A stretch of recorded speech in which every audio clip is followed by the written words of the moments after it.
Hey guys! Tonight we're trading the garish lights of the carnival for the deep, whispering shadows of rural New England. You're not a doll this time.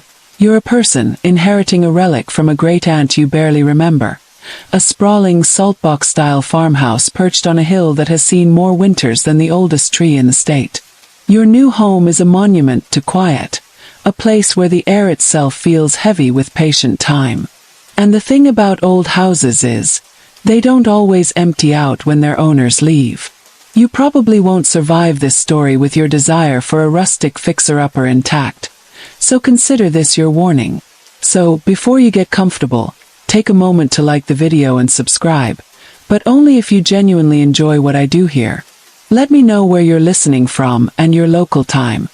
It's always fascinating to see our little community of night owls. Now, dim the lights, maybe turn on a fan for that soft background hum, and let's ease into tonight's journey together.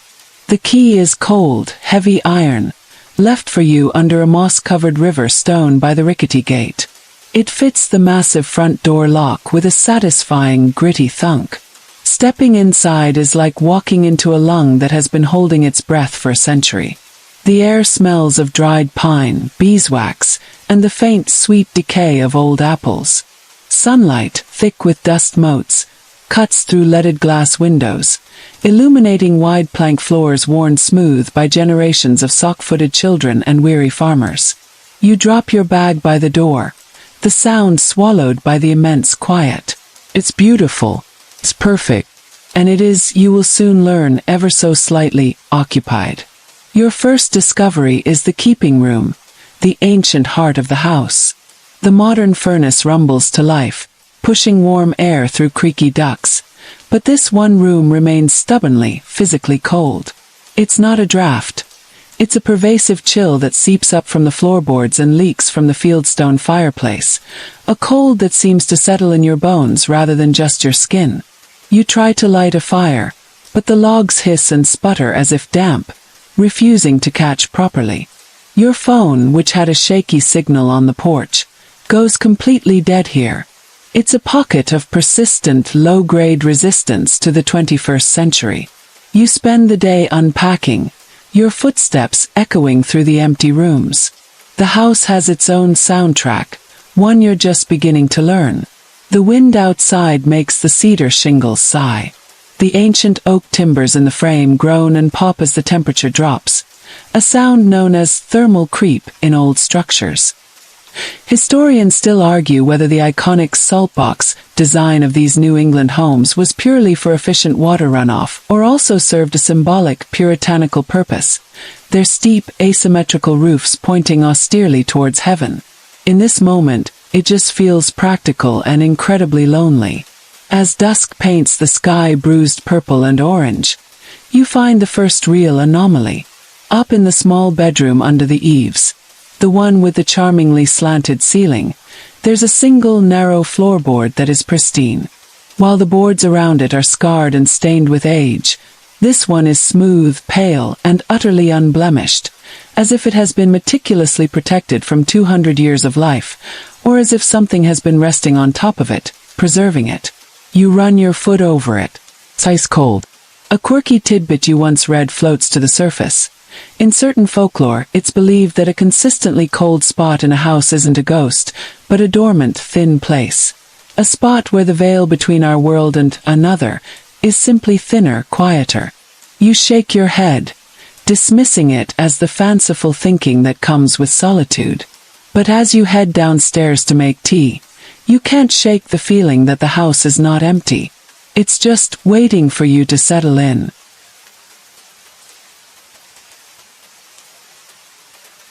The rhythm of the house becomes your new, unspoken language. Within a few days, you learn its dialect of creaks and sighs. The third step on the main staircase always groans a low G-flat when you put your weight on it. The back door, warped by centuries of moisture, needs a specific lift and shove to latch properly, resulting in a definitive thump crack. The old plumbing in the walls gurgles like a contented stomach exactly 20 minutes after you run the kitchen tap. These are the house's baseline vitals, its steady, sleeping heartbeat. But soon you start to hear the arrhythmias. It begins with a floorboard. Not the preserved one in the eaves, but one in the long hallway upstairs. You learn its particular sound. A low, mournful creak right outside the linen closet. You hear it one afternoon as you're sorting through a box of your grey tant's old linens. The sound is unmistakable, but you are in the closet and the hallway is empty. You tell yourself it's the house settling, the wind stressing a joist. But the sound has a specificity to it, a texture of weight and release that feels deliberate. Then comes the pantry door. It's a heavy, paneled thing with a simple latch. Your habit is to push it shut until you hear the metal tongue click into the strike plate. One evening, after retrieving a can of soup, you do just that. You hear the click. You turn back to the stove, and a minute later, from behind you, comes the sound of the latch pulling back and the door swinging open with a soft, sighing whisper. You spin around. The doorway is dark, the shelves within just visible. You push it shut again, harder this time. Blick. You watch it. For a full minute, nothing happens. You turn back to your soup, and the moment your attention breaks, you hear it again. The soft, precise snick of the latch retracting, and the gentle groan of the hinges. It's not a violent, thrown-open gesture. It's an invitation. Or a correction, as if the house prefers the door to be ajar. These out-of-sync sounds become a daily low-grade puzzle. You're not frightened, not yet. It's more like living with a cat that has very specific, inscrutable habits. You find yourself talking to the house. "Okay, I hear you," you mutter when the hallway floorboard creaks without cause. The door can stay open. Historians still argue whether the infamous Danvers State Hospital in Massachusetts was architecturally designed to foster control or healing through its sprawling, intimidating structure. You're starting to understand that a building's design, its very bones, can enforce a certain way of living. This house's design seems to enforce awareness. A quirky tidbit from a book on New England folklore comes back to you. Some old-timers believed that houses, like trees, could grow around events, their very wood-absorbing emotional resonance until the structure itself became a recording device, playing back snippets of the past under the right conditions. You wonder if that's what this is. Just a recording. A residual echo of a previous tenant's nightly round to check the pantry. But a recording doesn't react. It doesn't wait for you to turn your back. As you lie in bed that night, listening to the wind in the pines, you realize the true nature of the haunting isn't in the sounds themselves, but in the way they are training you. They are teaching you the house's true rhythm, and patiently, persistently, asking you to fall in sync.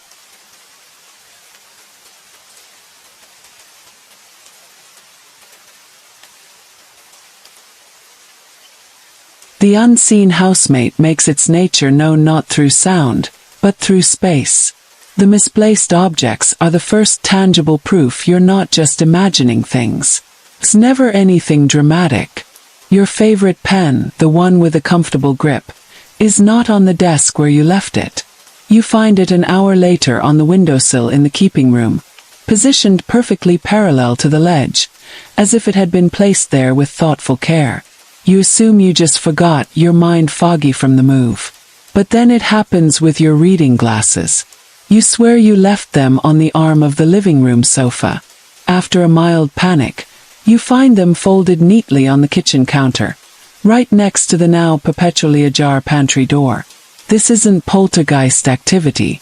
There's no malice, no chaos. Feels more like tidying up, or curation. A gentle, persistent rearrangement of your small life to better fit the house's established order. You start conducting experiments, a silly smile on your face. You deliberately place a book face down and open on the coffee table. You leave a single coffee mug in the sink. You go for a walk around the overgrown property, breathing in the crisp, pine-scented air, and when you return, the book is closed and placed on a shelf. The wrong shelf, but a shelf nonetheless, and the mug is washed, dried, and sitting in the cupboard. A sense of quiet bewilderment settles over you. You're not sharing the house with a ghost. You're sharing it with a fastidious, invisible roommate who has very specific ideas about where things belong. The presence isn't just in the objects. You feel it most strongly in the late afternoons, when the sun slants low and the shadows in the keeping room grow long and deep. You'll be reading in the adjacent living room, and you'll get the unshakable feeling of being observed from that cold, quiet space. It's not a staring, aggressive gaze. It's the passive, ambient awareness you might have of someone reading in the same room as you, their presence a soft hum in your periphery. You find yourself glancing up, expecting to see a shape in the high-backed chair by the dead fireplace. The chair is always empty, but sometimes the dust motes in the beam of light falling on that chair will be swirling in a gentle, contained vortex, as if they had just been disturbed by someone sitting down or standing up. You learn a historical fact while researching the property online at the local library, where the Wi-Fi is strong. Many of these early New England homes were built around a summer beam, a massive central timber that supported the upper floors and often became the symbolic spine of the household. Historians still argue whether the carvings on some of these beams were merely decorative or served a protective, apotropaic function to ward off evil. You look up at the hefty hand-hewn beam running through your living room ceiling. It has no carvings, but you feel a strange sense of stability emanating from it, as if the presence in the house is somehow anchored to this central wooden spine. The quirky tidbit comes from your own musings. In particle physics, virtual particles are said to pop in and out of existence all the time, affecting the space around them. This presence feels like a psychological virtual particle, something you can't see or directly measure, but whose effects on your environment are undeniable. It doesn't want to scare you away. It seems to want to domesticate you, to fold your 21st century clutter into its 18th century sense of order. And the strangest part is, you're starting to find it less unsettling and more curiously comforting. The house isn't empty. You are simply its new occupant, and it is patiently, gently, teaching you how to live within it.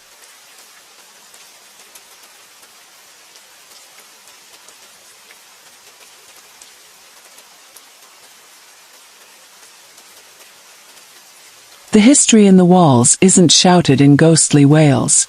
It's whispered in brittle paper and faded ink. In the attic, a space that smells powerfully of old timber and dried lavender, you find a small, brass-bound trunk tucked under the eaves. It's not locked. Inside, nestled between a homespun wool blanket and a collection of smooth, gray river stones, is a stack of journals. The earliest entries are from a woman named Patience, who built this house with her husband, Absalom, in 1742. You spend a rainy afternoon on the floor of the living room, the summer beam solid above you, carefully turning the pages. You expect tales of hardship, of Indian attacks or witch-haunted woods, the standard New England fare. But Patience's story is one of profound quiet. Her entries speak of the great silence of the land, a stillness so deep it felt like a physical presence.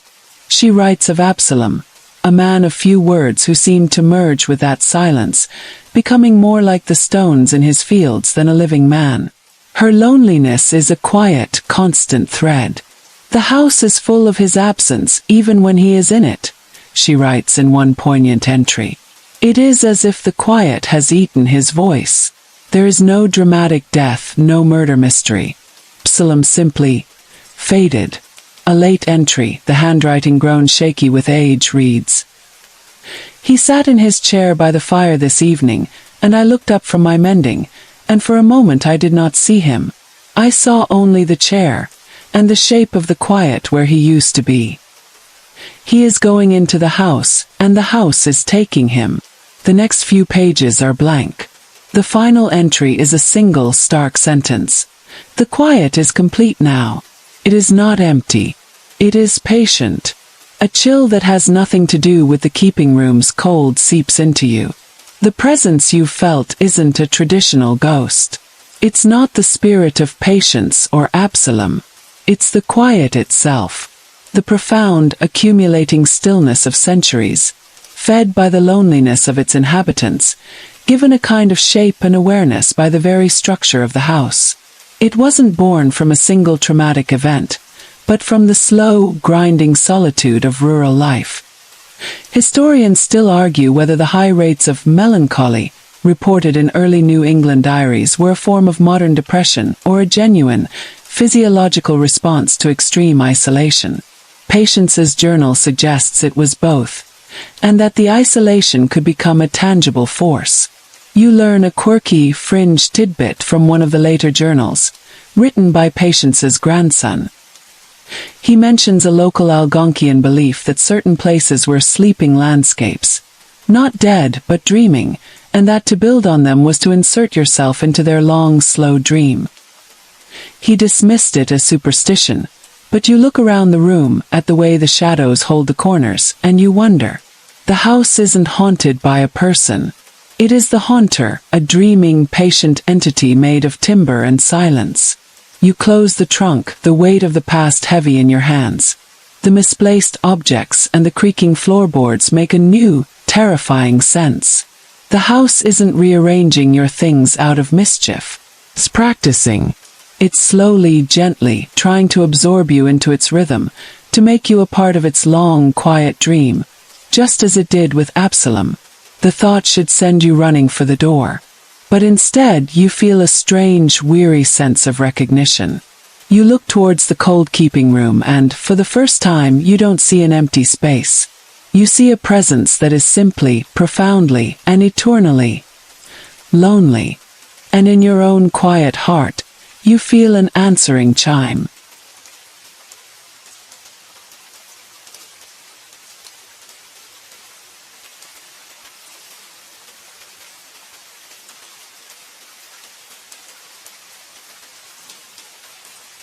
The first dream is not a nightmare. It's far too quiet for that. You fall asleep on the sofa, a book on your chest, lulled by the soft hiss of the propane lamp. There's no transition, no sense of falling. One moment you are asleep, the next you are simply standing in your kitchen. It's your kitchen, down to the chipped tile near the sink, but the light is wrong. A flat, gray, pre-dawn glow that comes from no visible source. The house is utterly silent, the kind of deep quiet that follows a heavy snowfall. And he is there, a man sitting at your wooden kitchen table, his back to you. He is dressed in simple, dark, homespun clothing. He isn't moving.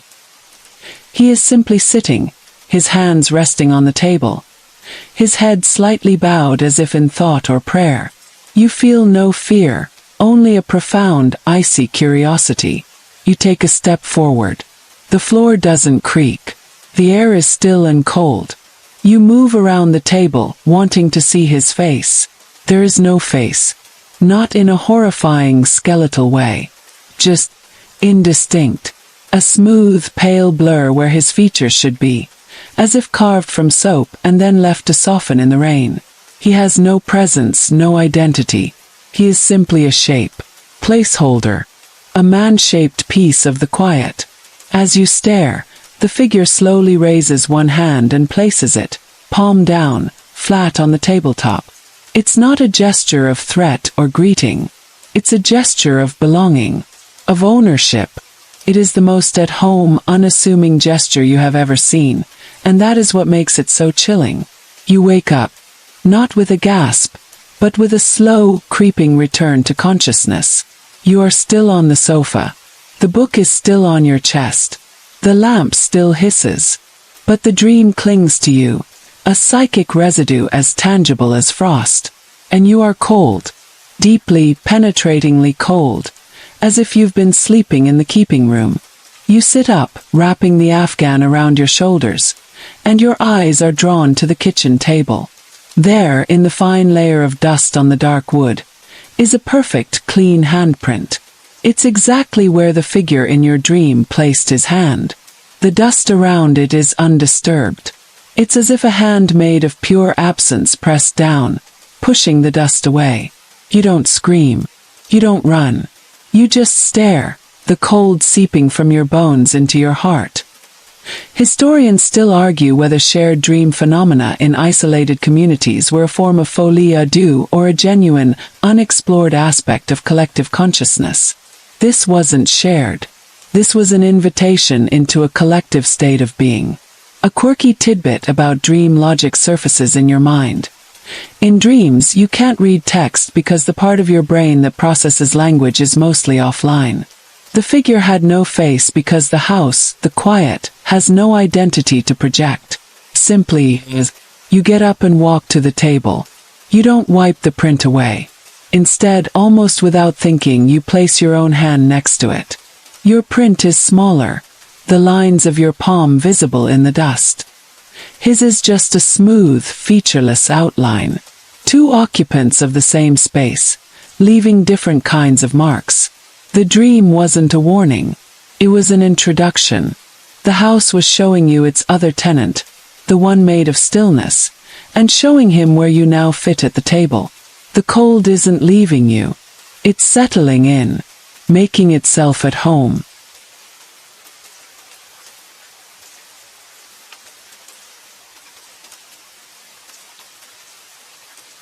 The growing stillness is a subtle thief, and it begins by stealing sound. It's not that the house gets quieter. It's that the quiet itself becomes a tangible, swallowing entity. You first notice it in the keeping room, of course. You're standing in the doorway, and you drop a penny from your hand. You see it tumble, a flash of copper against the wide plank floor. But it makes no sound. Not a clink, not a roll. It just lands and lies there, as if the very air in the room has become a sound-absorbent foam. You step back into the hallway and snap your fingers. The snap is sharp, normal. You step forward over the threshold again and snap once more. This time, the sound is muffled, distant, as if you're hearing it from the bottom of a deep well. This phenomenon, this pocket of acoustic void, begins to spread. It happens for a few minutes at a time in the corner of the kitchen by the pantry. It settles over the high-backed chair in the living room for an entire afternoon. It's not constant, but it's frequent enough that you find yourself navigating around these patches of silence, these little islands where the world's audio has been muted. You start to think of them not as absences, but as presences. The quiet isn't empty, it's occupied. And whatever is occupying it is dense, heavy, and drinks up noise. Living with this is like living with a form of selective deafness. You'll be washing dishes, the clatter of plates and the rush of water a comforting noise, and then suddenly, the patch of silence over the chair will expand, and the sound from the sink will become thin and tinny, strained. Feels like the house is listening, not to you but through you or around you. It's tuning out the extraneous noise of your existence to better hear its own ancient, silent hum.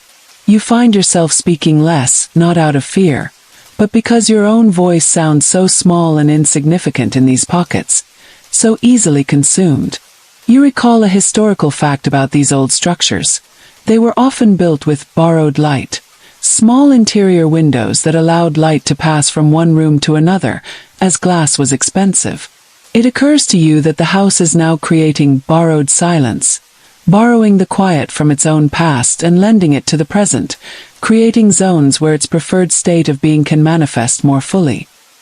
Historians still argue whether the infamous dumb supper tradition, where meals were eaten in complete silence to welcome spirits, was a genuine folk practice or a later invention. You feel like you're living inside a perpetual house-wide dumb supper. A quirky tidbit from an old physics class comes to mind. The concept of acoustic attenuation, where a material reduces the intensity of sound.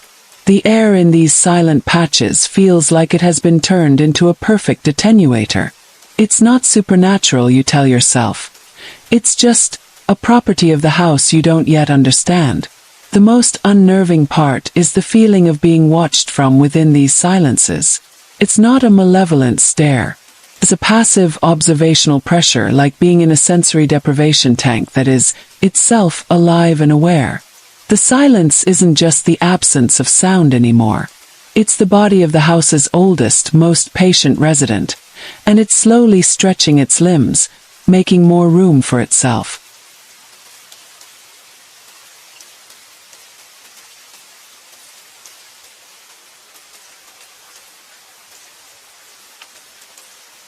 The winter isolation arrives not as a storm, but as a slow, white exhale.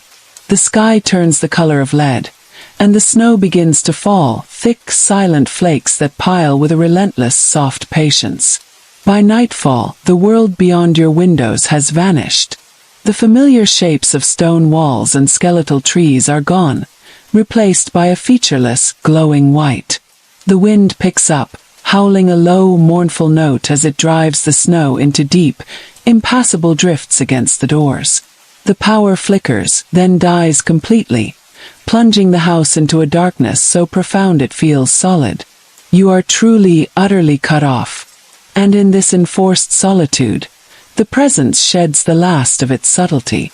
You build a nest of blankets and quilts before the fireplace in the living room, the only reliable source of heat now. The flickering firelight throws colossal, dancing shadows up the walls, making the summer beams seem to breathe. The usual house sounds are gone, swallowed by the blizzard's roar and the new, deeper quiet that has taken root inside.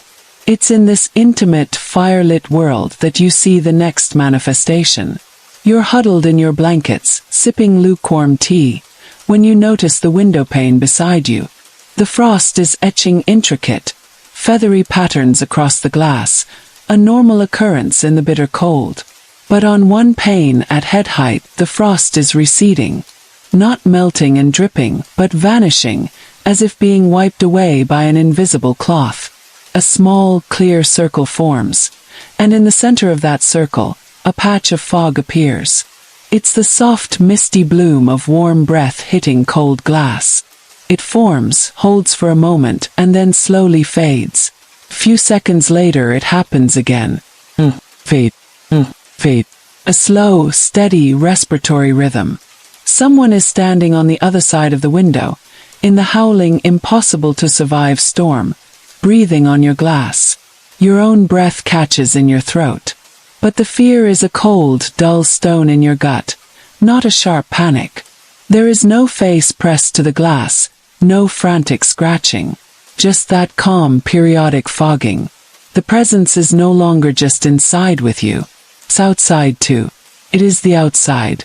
It's the storm and the silence within the storm. It has become so comfortable with your presence, so assured of its ownership, that it no longer needs to hide its scale. Historians still argue whether the Great Snow of 1717, that buried New England, was a key factor in solidifying the region's culture of self-reliance and isolationism. You are living the absolute final expression of that isolation. A quirky tidbit about frost-patterned surfaces in your memory. They're called fern frost, and their formation is a complex process of sublimation, where water vapor turns directly to ice. The breath on the window is the opposite process, a tiny, localized pocket of warmth and life in the vast cold. The presence isn't trying to frighten you. It's showing you a simple, biological truth. Breathe. It exists, and it is here with you. You don't draw the curtain. You don't look away. You simply pull your blankets tighter and watch the slow, steady pulse of the breath on the glass, a metronome counting down the moments of your seclusion, a companion in the absolute quiet of the snowbound world. The line between being trapped and being sheltered has become impossibly, terrifyingly thin.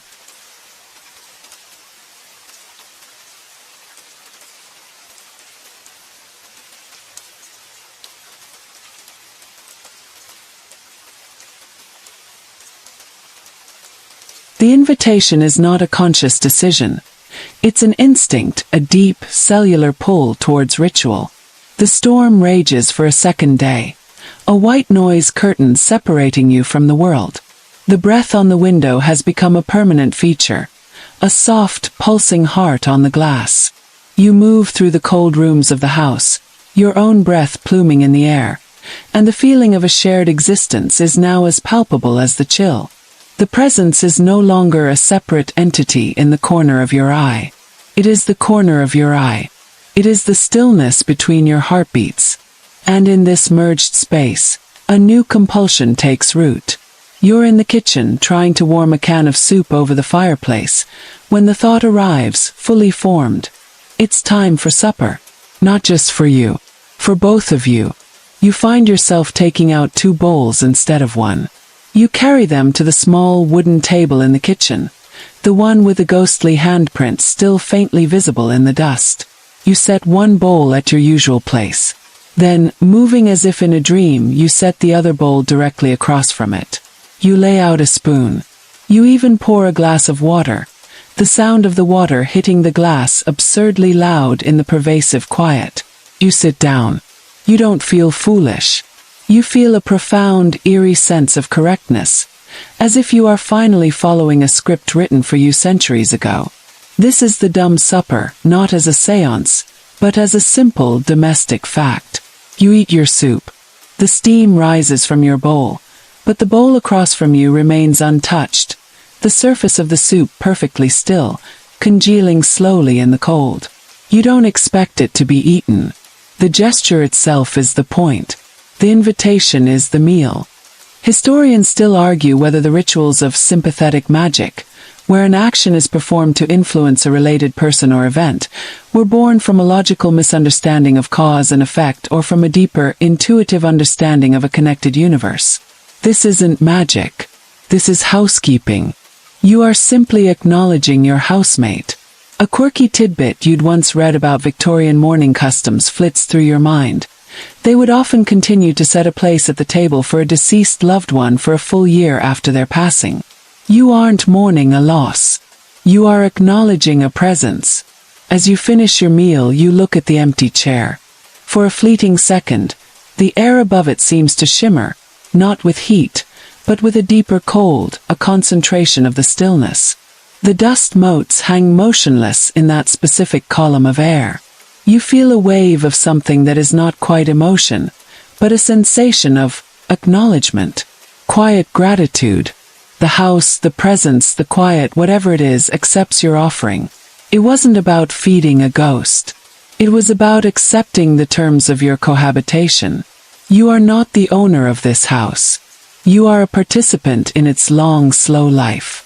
And as you rise to clear the dishes, leaving the second place setting exactly as it is, you understand that the haunting was never an attack. It was a courtship. And you have just said, yes.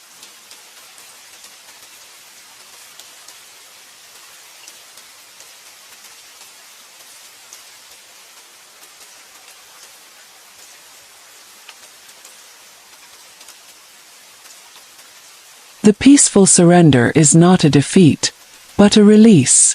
It's the moment you stop swimming against a gentle, inevitable current and finally allow yourself to float. The storm breaks on the 3rd day.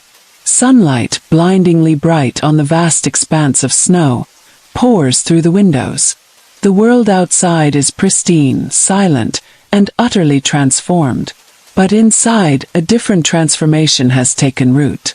You no longer jump at the errant floorboard creak. You don't question the open pantry door. The breath on the window is now a familiar companion, a reminder that you are not, and have never been, alone in this house.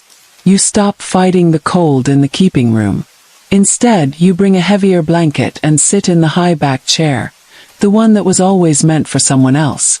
The chill seeps through the wool, but it's no longer an aggressive cold. It's a familiar embrace, like dipping your hand into a cold mountain stream. You sit there for hours, not reading, not thinking, just being. You listen to the new, profound silence of the snow-muffled world, and you realize it is the same silence that lives in the heart of the house. There is no difference anymore. Your own rhythms begin to sync with the house's ancient pulse. You wake with the sun and feel a natural pull to go to the kitchen, not for coffee, but to simply stand at the counter and look out at the white landscape, a ritual of morning observation you seem to share with the presence. You find yourself eating your meals at the table with the second place set, the empty chair across from you no longer feeling empty, but respectfully occupied. You even start leaving little things out. An interesting river stone you find after the snow melts a bit, a feather from a blue jay, on the windowsill next to your pen. They are never moved. They are accepted, as if you are contributing to the shared decor. Historians still argue whether the concept of genius loci, the spirit of a place, is a useful anthropological framework or a romantic simplification. You don't need to argue. You are living within it. The genius loci of this farmhouse isn't a spirit.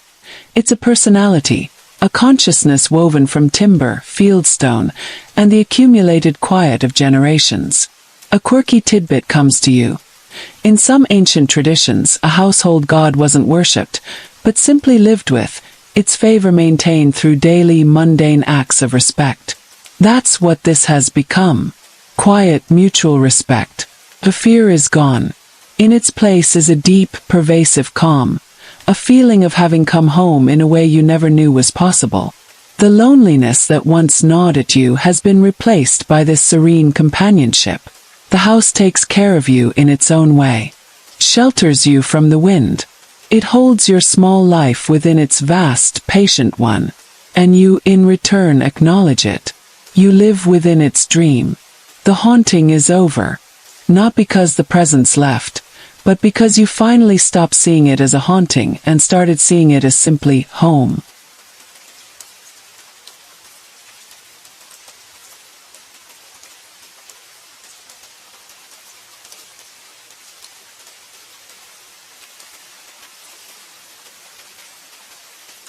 The final integration is a process so gradual and gentle, it is indistinguishable from simply living.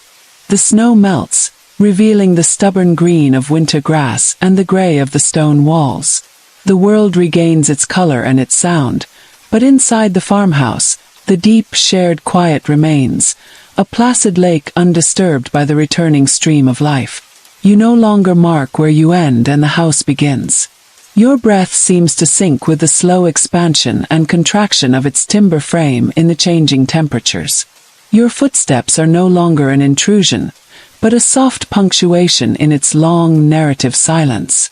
You spend more time in the keeping room, the cold now a familiar and welcome sensation, a clarity that sharpens your thoughts into nothing at all. You sit for hours in the chair, and sometimes in the periphery of your vision, the air in the other chair seems to solidify, to hold the shape of a man sitting in peaceful repose. There is no face, no threat, only a settled, companionable presence. You feel a thought that is not your own, not in words, but in pure sentiment, a slow, deep contentment. It is the house, and it is the man who faded into it, and it is the quiet itself, and it is pleased. You are not being consumed. You are being woven in, your own unique thread added to the tapestry. One evening you are standing at the kitchen sink, looking out at the twilight. A deer picks its way delicately across the far field. You watch it until it vanishes into the tree-line, and you feel a perfect, unblemished moment of peace. You turn to go back to your chair, and you catch your reflection in the dark window glass. You look the same. And yet you don't. Your movements are slower, more deliberate. Your eyes hold a stillness that wasn't there before. They reflect the deep, patient darkness of the old glass, and for a moment you don't see yourself at all. You see just another feature of the room, as rooted and permanent as the beams overhead. Historians still argue whether the true legacy of these old New England homes lies in their architectural innovation or in the stark, resilient way of life they represent. You have become the answer.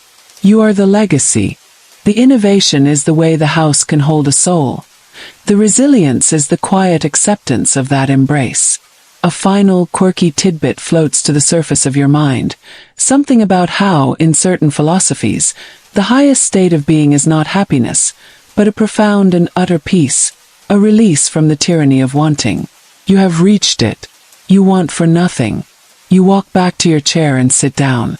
The presence in the other chair is a solid, comforting reality. The last vestiges of your old life, the frantic noise, the desperate need for connection, have all been gently smoothed away, like a stone worn smooth by a river. You are home. You are not a tenant. You are not a guest. You are part of the house's story, and it is part of yours. The line has blurred, then vanished entirely. There is no more you and no more it. There is only the house, and the quiet, and the deep, enduring peace. Word count, 1065. The quiet in the room is no longer just an absence of sound, but a presence, a soft, heavy blanket that comforts rather than smothers. The gentle creak of a timber in the cooling night is not a threat, but a lullaby, a reminder that the house is alive and holding you safe within its sturdy bones. The faint, cool air that drifts from the keeping room is a breath of clarity, washing away the last clinging worries of the day, the residual static of a world that now feels very far away. You can feel the patience of the centuries in the walls, a deep, slow rhythm that invites your own heartbeat to settle into its peaceful, steady cadence. There are no more mysteries to solve, no more fears to confront. There is only this serene acceptance, this gentle merging with a peace so profound it feels ancient and eternal. The shadows in the corners are not hiding places for monsters, but resting places for silence, and you are welcome to share their rest. Let your breathing slow. Let your thoughts drift away like feathers on a still pond. You are safe. You are home. You are finally at peace. The house watches over you, and its watchfulness is a kind of love. Now sleep. End of script. Sweet dreams.